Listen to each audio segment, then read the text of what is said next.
She is so funny. I'm so glad that she's here to perform for all of you. You got two comics to cheer for left, and you goddamn better well cheer for both of them. Make it loud for Jenna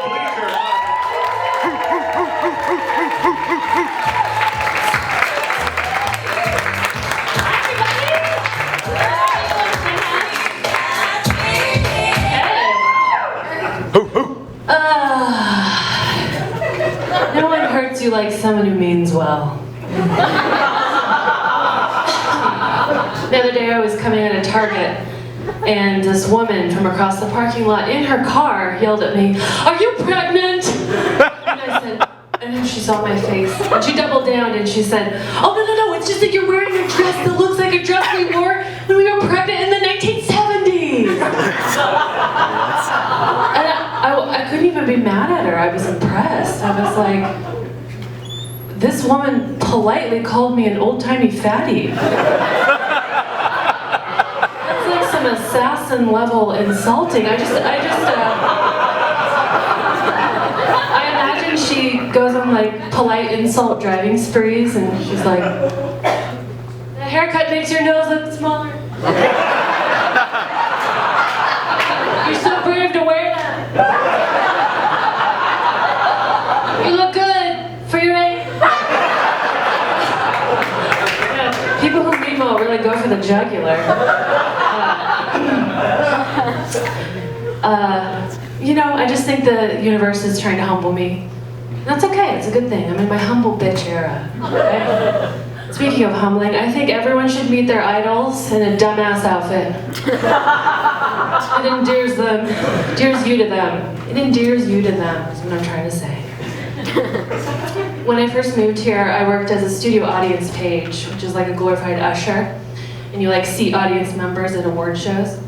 And we had the most hideous outfits. They were so ugly.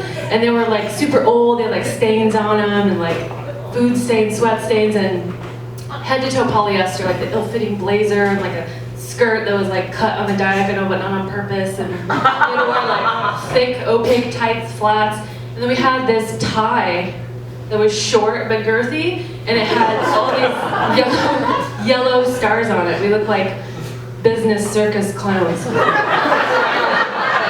was mortifying walking among the elite with this outfit. And this one music award show I was working at, I was backstage, I was like talking with my friends and my coworkers, and I was swinging my hands, and I slapped someone's ass. And it wasn't like even a slap really, it was almost like a grab, like a fold. And before I could see who I grabbed, this bodyguard like stepped to me and he like grabbed my arm and he was gonna pull me out. And just before he did, this person that he was guarding peeked behind him and she clogged every dumbass thing I was wearing. And she stopped at my tie and she looked at me in the eye and she goes, "It's okay, girl." And she swung her hair and she took her bodyguard and left. And that's how I met Beyonce, everybody. It was during the Dream Girls era, so her butt wasn't as juicy as it could be, but it was still good. This Beyonce interaction was like really formative for me because I had just moved here from a town with no stoplights from Kansas called Mankato, Kansas. Anybody? That's what I thought. It was like 900 people, 4 hours from any kind of airport, like a very sweet, wholesome, special kind of hell, you know? And so naturally I was really culture shocked when I moved here, and it was like the little things too, like driving down Sunset Boulevard, like the huge billboards, like, oh, they're like magnificent, right? They're beautiful. Advertising in my town is literally a metal barrel with a poster board stuck to it. And it says something like, "Wedding dance, 7 p.m., BYOB. Animals welcome."